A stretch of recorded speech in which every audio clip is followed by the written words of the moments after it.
Welcome to the HONA Podcast with Mike and Charl. Oh, took it all today. Or me.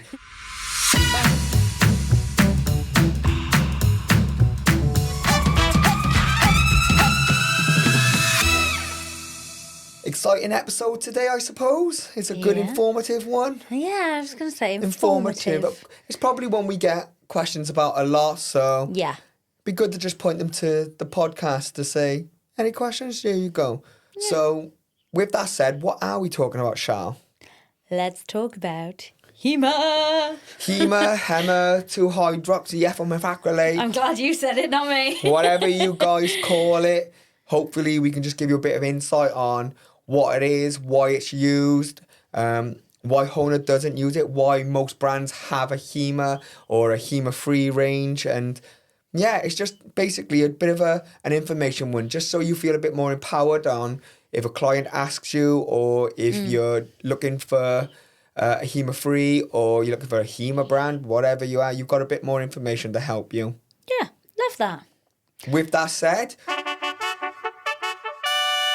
Shout out of the week. Shout out of the week. I got one. Go for it. I'm going to shout out Shan from Clorgasmic. Oh, hello. Shan, yes. Have we not shouted Shan out already? No. Oh, long overdue. Yeah, Apologies. Absolutely. So Shan from the Clorgasmic Network, also from Nail Tech Talks, Shan's podcast as well. Yeah. Little shout out here as well. Well done you. I know. I have been on there twice. We love Shan at HONA, but she has recently launched her hard gel manuals, so her online training, and she has very, very kindly featured our True Sculpt in her manuals. You. So well done, Shan. We know firsthand how difficult it is to launch an online course, courses, and the amount of work that goes into it, and undoubtedly the amount of work you've put into it. A little caveat as well, since we're shouting out Shan, I'd like to shout out her better half, Chauvin. Why you might think, because I'd say, I don't know, about a year ago, Chauvin pulled me aside and he had a little man-to-man chat with me and asked me how I was. You could see I was probably a little bit stressed. And When are you not? Yeah, but I remember him saying that. He said it looked like the light in my eyes had gone a little bit. And he noticed that. And for a guy who I see once or twice a year to notice something and just ask me how I was, meant a lot for me. So, yeah. Not just Shan, I know it's a husband and wife, it's Chauvin as well. So thank you both. Aw. There you go. Both. So, should we get into it today? So, HEMA. We call it HEMA. I know there's a lot of nail techs that call it HEMA. A lot of people get confused on what it is, why it's used, why it's not used. So, I thought today's episode would just be good to just give a top-level overview. We're not going to be here saying don't use it or demonizing it, because that's just not our stance. That's just not what we think at all. Let's get that let's just out there right start by saying there is absolutely nothing wrong with it. In fact, there's arguments that say that why it should be used. But we'll go over all that in today's episode. And yeah, hopefully you just leave it with a little bit more information. Should we do some pros and cons of HEMA? I think we should start off by saying what it is. Okay. So, what is HEMA? HEMA is a really, really, really good adhesive monomer used in lots of industry, but in the nail industry, it's used to help adhere the product to the nail. Mm-hmm. That's its fundamental use, and it does it very, very well. Mm-hmm. It's in the majority of gel-based products, like it's in builder gel, it's in gel polish, it can be in base coats. It's in a lot of the products. So it's probably an ingredient that most nail techs have used, whether it's knowingly or unknowingly. So it's a product that's very widely used in the industry and has been done for... Oh my God, years. I don't know, well before I was born. So we're talking decades and decades now. Wow. Oh, you. Yeah. So that's what HEMA is. Let's talk about the pros and cons of HEMA, because there's a lot of pros for it and there are cons to it. So do you want to talk about the pros? Well, I think you touched on it. That is its main pro, is the adhesive property to it.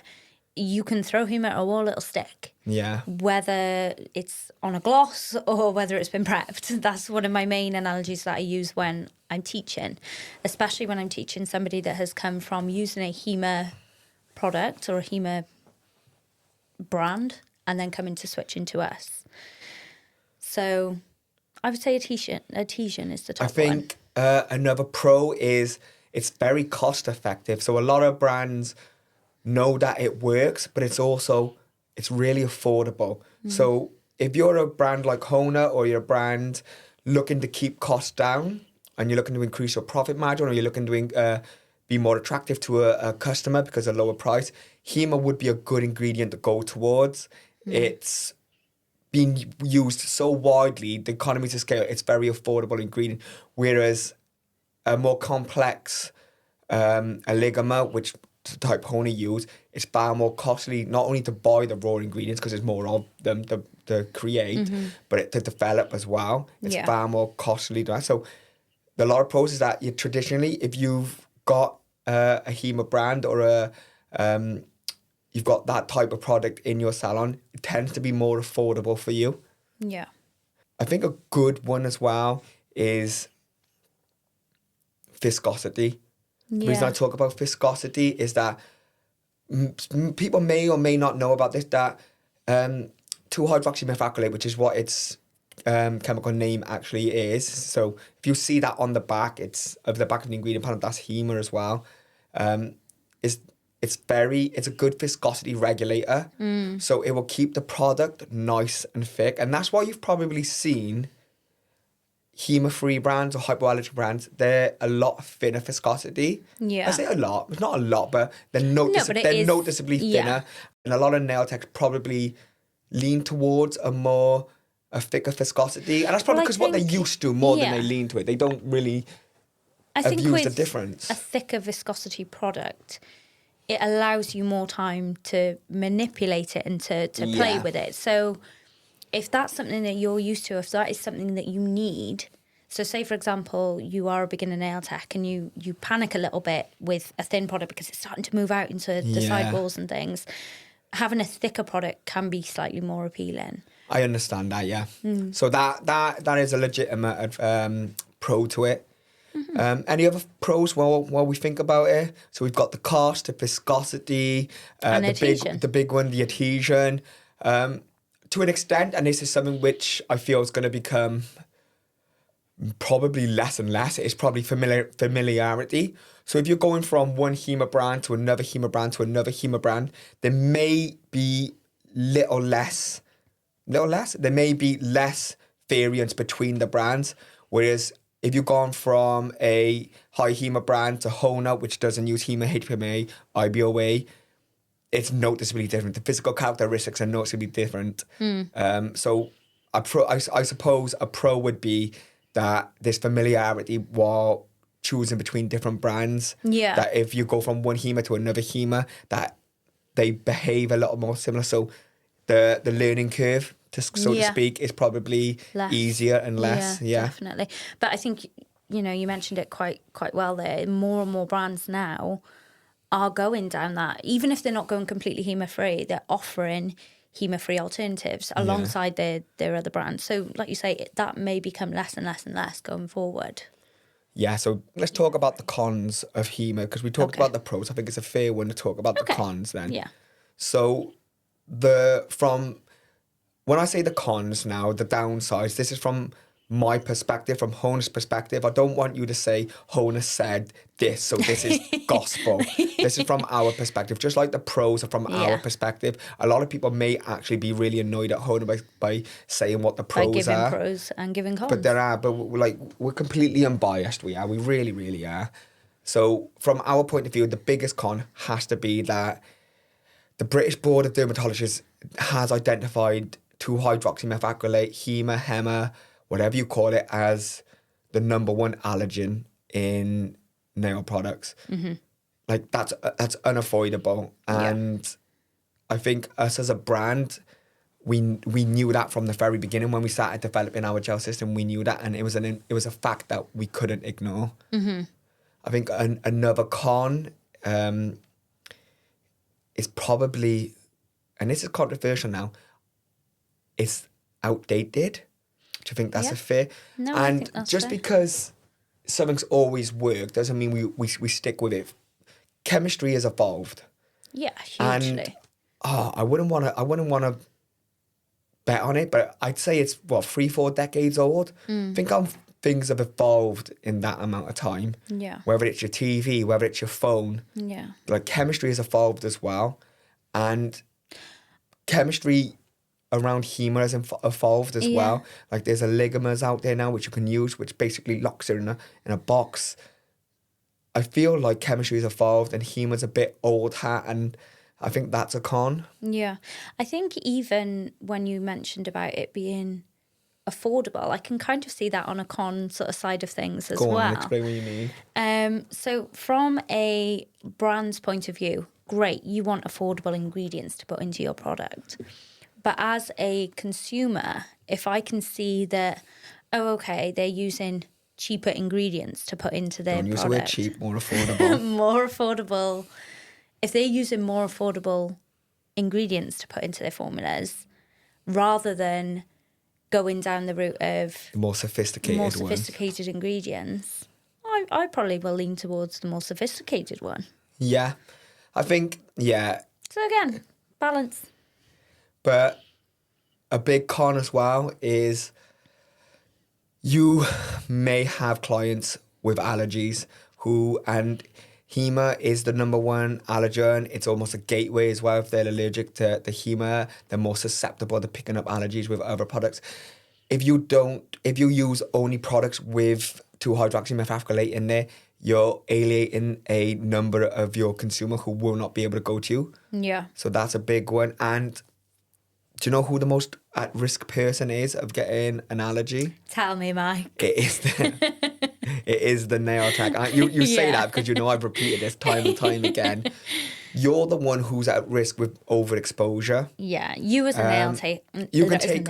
As long as you take all the precautions, you should be okay. Yeah. But the amount that you're using on a daily basis, and especially if you're e-file with all this dust in the air and stuff like that getting into your lungs, like it's just, you're exposed to an awful lot of this chemical which has been shown to cause an allergy. Yeah, far more than your client. So your client will come to you every 2, 3, 4 weeks. Yeah. You could do 4, 5, 6 clients a day in removing and reapplying constantly. Yeah, exactly.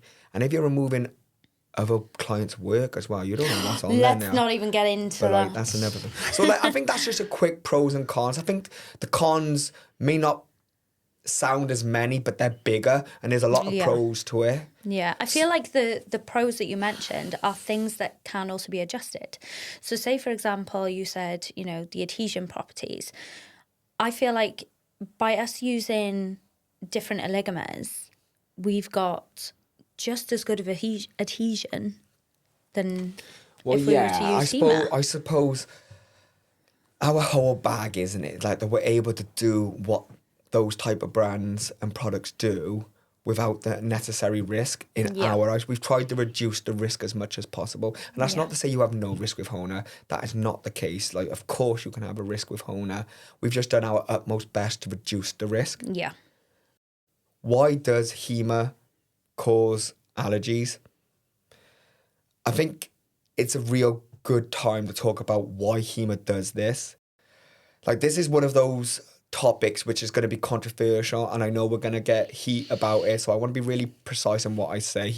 So let me start by saying HEMA in the right amounts, in the safe level, which I think is around 17% and lower, and as long as the nail tech is doing all the correct procedures, you're wearing the correct PPE, gloves, mask, like extractor fan and all that, you're already reducing the risk. Mm-hmm. However, the HEMA allergy and epidemic probably started around COVID time with DIY. I say started, was probably amplified when salons got closed down, when the official preparation and application, which nail techs have been trained to do was not being adhered to because people started doing nails at home with at-home kits who Yeah. weren't using the safe amount of HEMA levels. It's not even just a safe amount of HEMA levels, but using improper lamps as well, so we weren't getting full cures. They were getting it on skin, which again, as a nail tech, you know, if any product gets onto skin, whether it contains HEMA or not, it's to be removed. Yeah, so the reason it causes allergy was, I think the number one thing is improper use of it, or in not being educated in using that type of chemical. I think that's the number one thing. Yeah. Number two, that there was a lot of products out on the market that didn't contain the right amount of level. Whether they knew or not knew is another question, but it's an unethical practice to have without a safe amount. It was really, and there was a lot of DIY kits that had unsafe amounts in there and still do.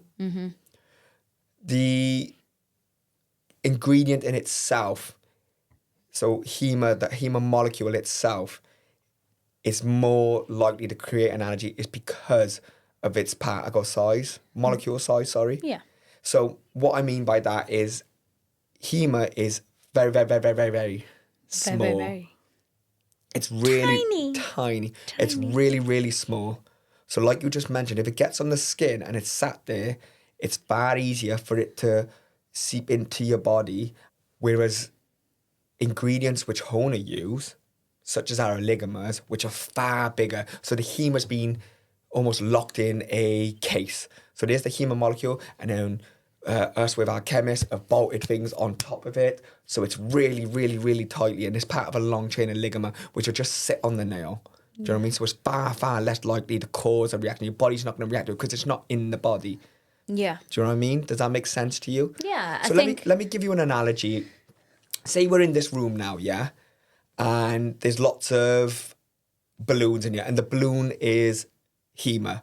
Yeah, the HEMA molecule is a balloon. And I've got the window open, the door open, and the balloons are small. They're far likely to drift out. Yeah, drift out the window, drift out the door. But if I make these balloons giant, if these balloons are massive, like yoga balls. like big yoga balls, they're not going to get out. They're not going to get out the door. They're not going to get out the window. They're just going to be stuck, contained. So that's a good way of kind of understanding it. Like a little HEMA, a little balloon, easy to get out of a window. Whereas our long chain oligomers, or other brands who use long chain oligomers, they're big, massive yoga balls and they just can't escape. That's a good, easy explanation to understand. Does that help you understand it a little bit more? Yeah. I've got a similar one, but I use like little thieves for mine. Go on, what's your one? So when I teach, So you got a client. you've got yoga balls, I've got thieves. Okay, you got a client go. So why does HEMA cause a reaction in the body, and why doesn't yours cause, or is less likely to cause a reaction? So I say, believe it or not, the nail plate is porous, Okay. which a lot of people don't know. A lot of people think it's just a hard, flat surface, but your nail plate is porous. And so think of it as if you have HEMA in your product, which you say is really, really, really, really tiny, those tiny little molecules can get through that porous nail plate, and then that's when they can cause reactions. That's when your body can set off that immune response. Yeah. And you can have a reaction. It's not to say that you will all the time, and it can happen over time as well, Yeah. repeated use. Whereas, so they're your little thieves getting into the house. So And then when they get into your house, your burglar alarm goes off. Oh, okay, I'm with you So now. that's your body I'm with going, you now. "Wee, I'm with you. wee." So that's my thieves analogy. Yeah. Whereas then our molecules are much, much bigger. They don't fit. We're big fat thieves, are we? We had too many mince pies. Too many mince pies. Big old thieves that can't fit through the door. They can't get through the door. They can't fit through the window. They with can't the get down the skylight. chimney. They can't get down the chimney. Okay. So they just sit outside, just hanging around While the door's locked. while the door's locked. Okay. I prefer mine, but yeah, yours is more funny. I get it. Why does HEMA still get used then? So we obviously touched on the pros, and there's a lot of reasons why it still should still get used. However, we're in the camp that you can get just as good of quality product, just as much long wear adhesion without that extra risk. And I know a lot of brands do agree with us because all these brands do have HEMA-free ranges. So there is some agreement. We've just obviously, we only have HEMA-free. We don't have an alternative. Yeah. While I think most brands have probably both. So we're firmly... But that's brands that have been around for forever Yeah, so I suppose. I think they do acknowledge that there is a need for it. Yeah. I think we're just kind of lucky, and through hard work and determination, right place, right time, that we work with chemists who are able to deliver on what we want, while still also having our morals and ethics and our belief in saying, like, chemistry's moved on. We don't need to have it still. And that's just our opinion. Like, it's mine and yours opinion that the industry doesn't need HEMA. And I know that's quite controversial, and that's probably an unpopular opinion maybe. But does the industry still need HEMA? Personally, I would say no. Because I feel, especially with... I think you touched on it in the fact that, like, COVID was a huge boom for reactions. And I just don't think it's worth putting yourself or your clients at risk sometimes. At because that increased risk with all the knowledge and stuff. Yeah, because HEMA's not just used in nail products. It's used in other things as well. It's used in other industries, yeah. So I suppose the biggest question you ask yourself as a nail tech is it worth the risk? And if you... all those pros we spoke about and all the knowledge that's out there and all the other companies and brands that do or don't use it, all that information, you've come to the decision, like, do you know what? I really like that it is strong. I really like that it gives an extremely long-lasting finish, and that's my priority. There's nothing wrong with that. No. If that's what you feel is best for you and your business, go for it, more power for you. But if you feel like, do you know what? With everything that's out there, with all the information out there and all the knowledge and exactly what I just said then, and you think, do you know what? I'd rather go with a different brand that doesn't use HEMA, and go for that. Like, it's what's best for you. There's no best brand, there's no best product. No. It's only what's best for you. Yeah. Do you know what I mean? You may think safety is my number one non-negotiable. Yeah. Or you may think, do you know what? I want to give unparalleled longevity that no matter what, that product will last, whether it's a hurricane, whether they're climbing a mountain, that may be your absolute priority. Do you know what I mean? So it depends. Use True Sculpt. Well, do you know what I mean? So, and like you just, like, even jokingly said then. But that's the thing. It's the right product for the person as well. But, like, that's a whole another subject, isn't it? But one thing I do want to point out is... clients now, though, are getting far more clued up. And I think, there are platforms out there such as TikTok where HEMA is such a buzzword that even clients know what HEMA is now. Yeah. So I think it is so, so important, whether you agree with having HEMA in your products or whether you disagree with having HEMA in your products, you should know how to answer any questions that clients have. And back yourself. Yeah. Like, so if your client goes, do you know what? I see on TikTok, there's a lot of talk about HEMA. Does your product contain HEMA? And if the answer is yes, back yourself. Like, say, look, oh, yeah, but don't worry, my brand uses it in the safe guidelines. I do all the correct PPE.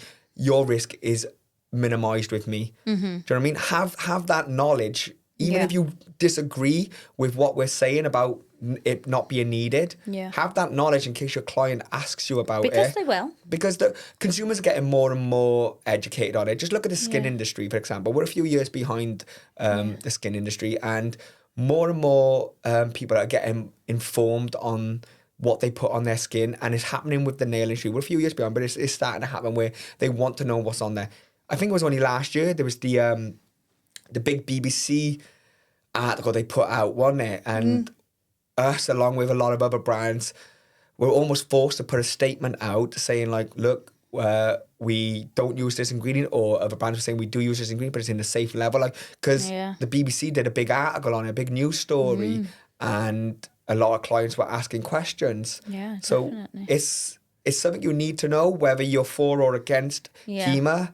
Definitely it's something having you the need to know, and then whatever camp you're in or whatever decision you make, just back yourself on there. Like, we're obviously coming it from our side, but that's not to say that we're best or we're right for doing it. It's just our opinion, and it's like I said just then, there's only what's best for you.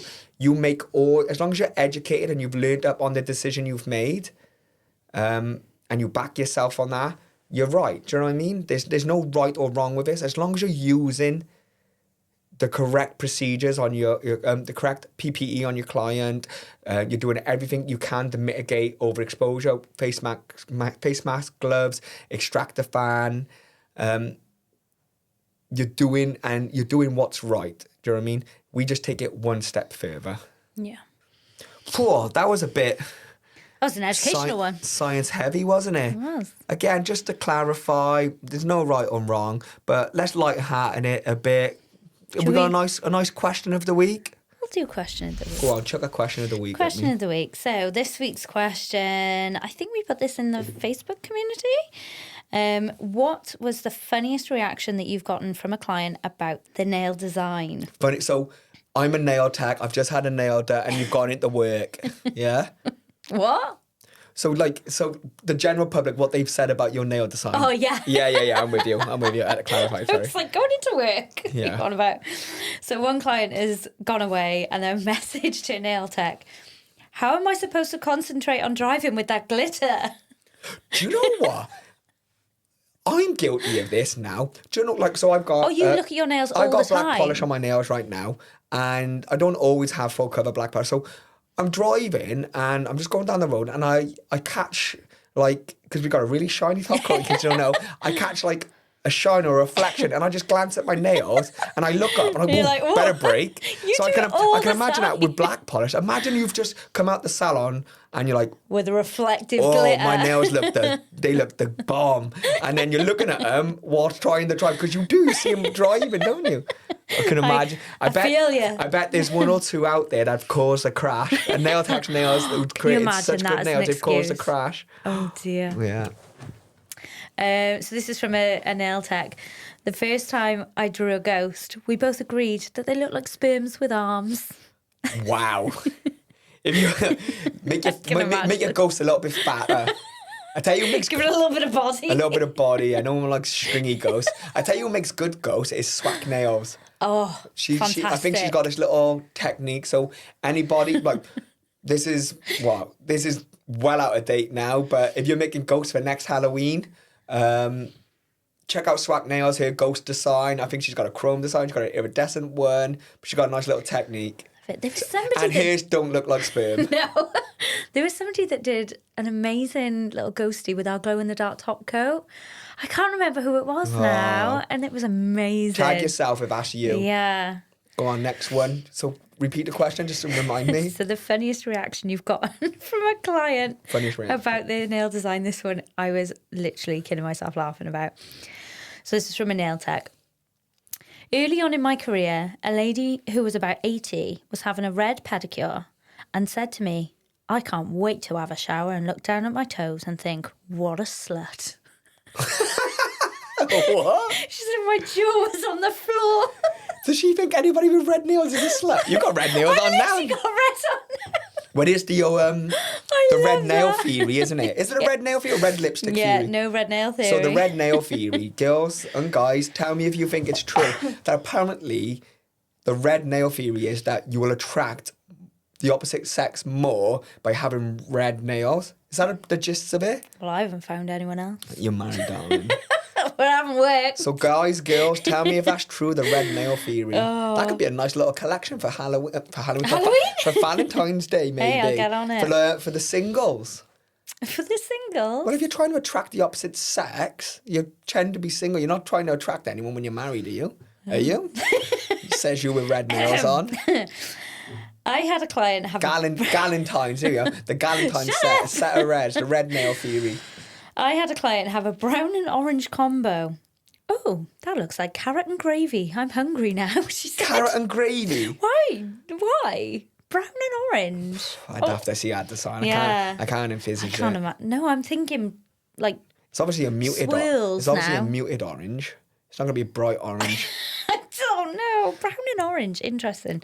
I would have to see the If you're the a nail design. tech and your client comes in and gently nudge them in a different direction. Yeah, like, use your sure you don't want this your creative colour? negotiation skills. Yeah, when you look at colour pairings. Yeah, brown and orange. I think the slut one was my favourite out of them. Little spermies. You like the spermy?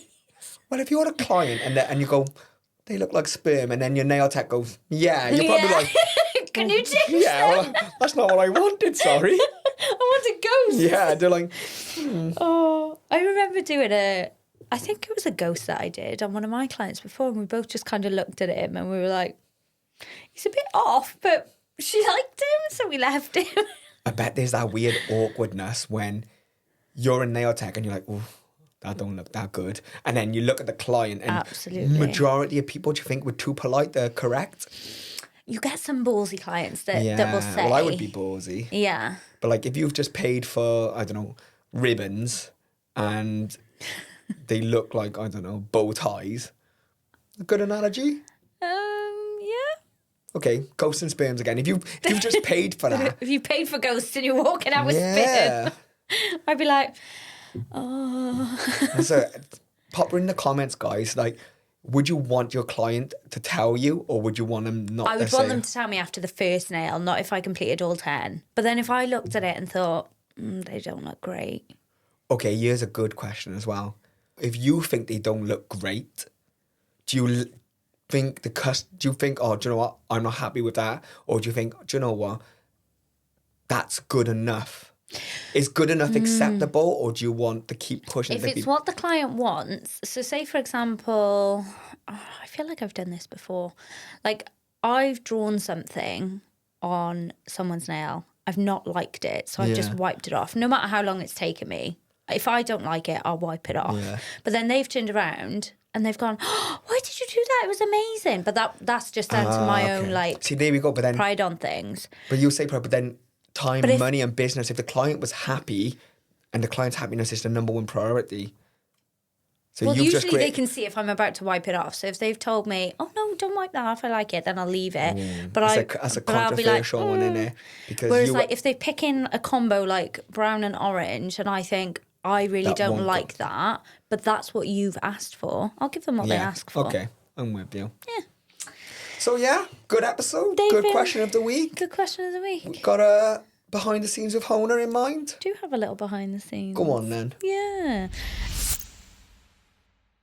We've been working on a new product upgrade. Are we repeating that? Yeah. Go on then. Yeah. It's not even an upgrade, it's a completely new formula. Yeah. So I feel like this will probably be around when my live went out. So maybe some people have seen it maybe. already. But we are working on Build It in a Pot. Yeah, so builder in a pot, but it's not just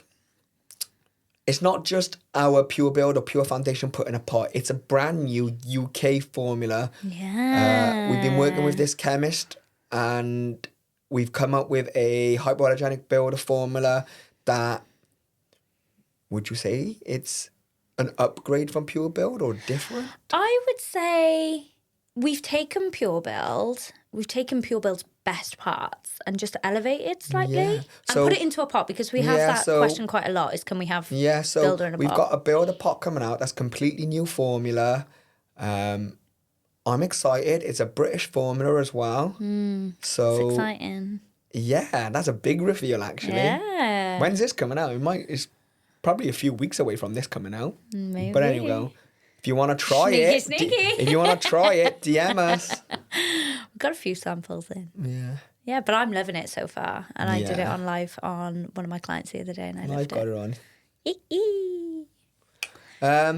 Good episode. I enjoyed Yeah. that one. Yeah, I that know. was I know. informative. I know. HEMA can be a little bit scary for some people, but as long as you're knowledgeable, you know what you're talking about, whether you use it or you don't use it, and you're doing everything that you should be doing if you are using it, there's nothing to worry about. Don't let somebody ever tell you shouldn't be using it. Don't let HONA tell you. Don't let the nail tech down the road. Don't let your client. As you've done the research you need to have done, and you use it and you feel like you're doing it safely, more power to you. But if you feel like do you know what? The risks aren't worth it for me. There's a lot of ethical and morally good brands out there, HONA being one of them, that there are alternatives for you. Yeah, I think information and knowledge is key when it comes to Knowledge things. is power. Knowledge is power, definitely. Peace and love. Bye. Peace and love. Peace and love.